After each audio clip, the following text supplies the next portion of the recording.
بسم اللہ الرحمن الرحیم اللہم صل علی ضروری ہے، ورنہ 1400 سال پہلے فرض کر لیجئے اہل ذکر موجود ہوتے تو وہ سوال کرتے، ان کو جواب ملتا. لیکن آج کے زمانے میں اگر اہل ذکر موجود نہ ہو اور اللہ حکم دے کے سوال کرو تو پھر پوچھنے والا بیچارہ کہاں جائے گا، کس سے سوال کرے گا؟ تو ثابت ہوا کہ اہل ذکر کا ہر زمانے میں ہونا ضروری ہے. بھائی توجہ ہے نا، ہر زمانے میں ہونا ضروری ہے. وہ اہل ذکر وہ ہیں جن کا علم بے قرار ہے، جن کا علم بے قرار ہے. تو ذرا یہاں پہ بڑی معرکۃ الآراء ابحاث کی گئی، مفسرین نے مختلف تفسیریں کی. کہا گیا کہ بھئی اہل ذکر کون ہیں؟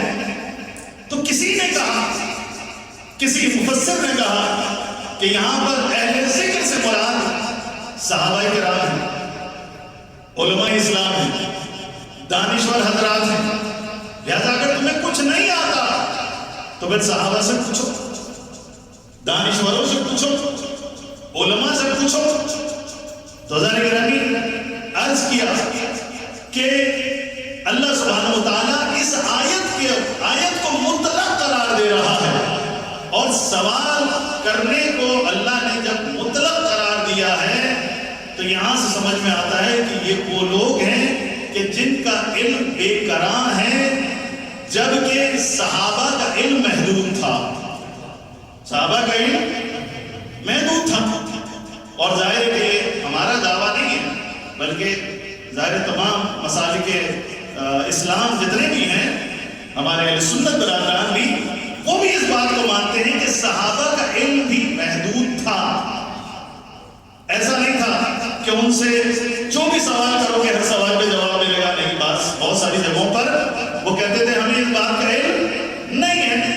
لہٰذا یہی وجہ ہے کہ اکثر اوقات جب ان سے سوال کیا جاتا تھا اور ان کے پاس جواب نہیں ہوتا تھا تو پھر در علی ابن ابی طالب پر آیا کرتے تھے. در علی ابن ابی طالب پر آیا کرتے تھے. اور جب سوال کا جواب مل جاتا تھا تشفی بخش، تو پھر یہی تو کہا کرتے تھے کہ اگر علی نہ ہوتے تو فلاں ہلاک ہو جاتا، فلاں ہلاک ہو جاتا. اور یہ ذانی گرامی ایک نہیں، دو نہیں، تینوں صحابیوں کے متعلق یہ ملتا ہے کہ جب بھی کسی مشکل کا شکار ہوتے تھے، علمی مسئلے کا شکار ہوتے تھے، ان سے سوال ہوتا تھا اور جواب نہیں آتا تھا تو پھر علی کے در پر جایا کرتے تھے. ذانی گرامی یہ خود دلیل ہے کہ علی ابن ابی طالب ان لوگوں کے لیے بھی جائے پناہ تھی کہ جنہیں صحابہ کہا جاتا ہے. اللہ اکبر. تو ذانی گرامی پہلی بات یہ کہ یہاں صحابی مراد نہیں ہو سکتے. تو جب صحابی مراد نہیں ہو سکتے تو یقینی طور پر علماء اور دانشور کہاں سے مراد ہوں گے؟ تو دوسرا ذانی گرامی جو کہا گیا کہ یہاں پہ علماء اور صحابہ مراد نہیں ہیں، لیکن یہاں پر مراد ہیں علماء مسیحیت، علماء یہودیت. ان سے جا کر پوچھو، یعنی رسول کی رسالت کے بارے میں اگر تم سوال کرنا چاہتے ہو تو علماء یہود سے پوچھو، علماء نصارہ سے پوچھو.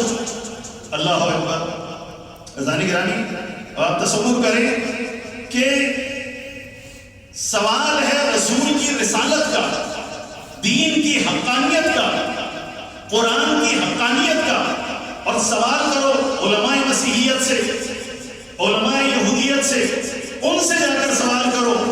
تو ذانی گرامی ایک دفعہ امام رضا علیہ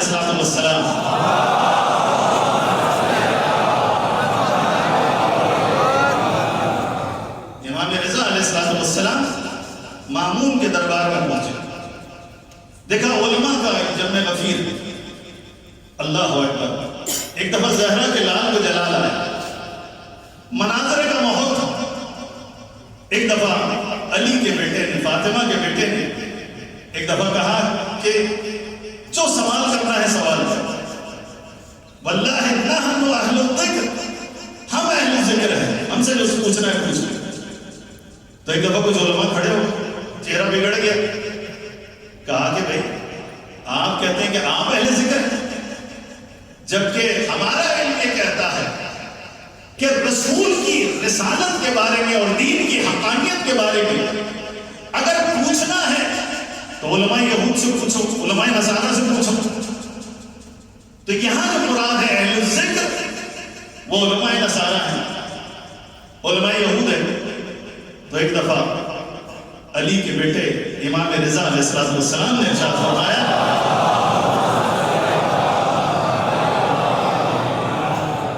کہ سبحان اللہ,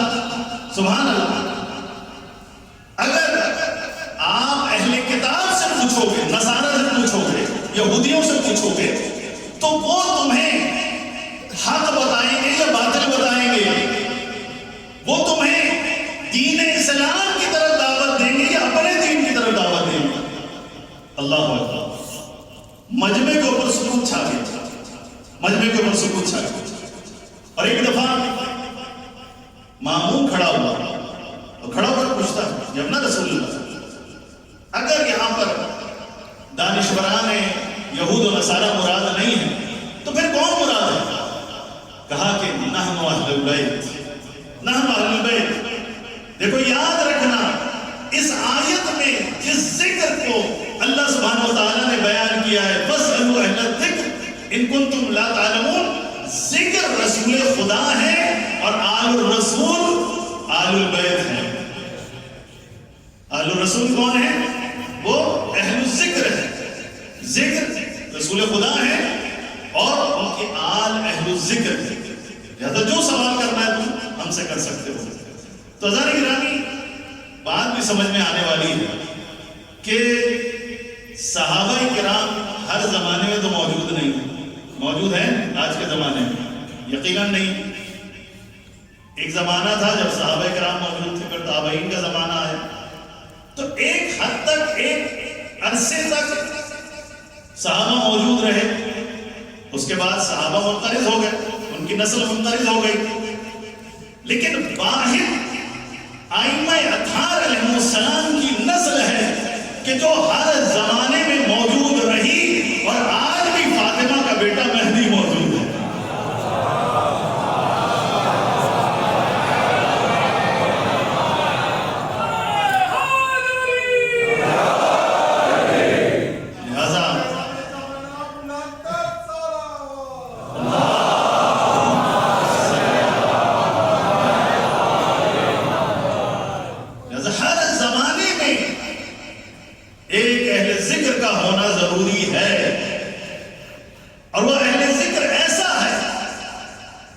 جس کا علم بے کرام ہے, جس کا علم خدا کے علم سے متصل ہے, جو باب العلم ہے, باب العلم جو رسول کے مدینۃ العلم کا باب ہے, اللہ کے علوم کا دروازہ ہے.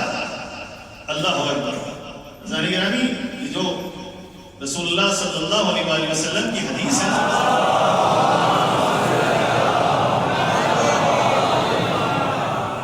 مدینۃ العلم و علی بابہ, میں علم کا شہر اور علی اس کا دروازہ. اور آپ دیکھ لیجئے اس کے اندر بھی اللہ کے رسول نے کسی بھی قسم کی قید و شرط نہیں لگائی کہ بھائی دین کے علم کا شہر میں ہوں تو علی اس کا دروازہ ہے. نہیں, مطلقاً علوم کا شہر ہے رسول اور اس کا دروازہ ہے علی ابن ابی طالب. اور اس کے اوپر گواہ خود ائمہ اطہار علیہ السلام کے شاگردان ہیں. اور جس امام کو سب سے زیادہ موقع ملا علوم پھیلانے کا, سائنسی علوم کے ترویج کا بھی, وہ خود امام جعفر صادق علیہ السلام.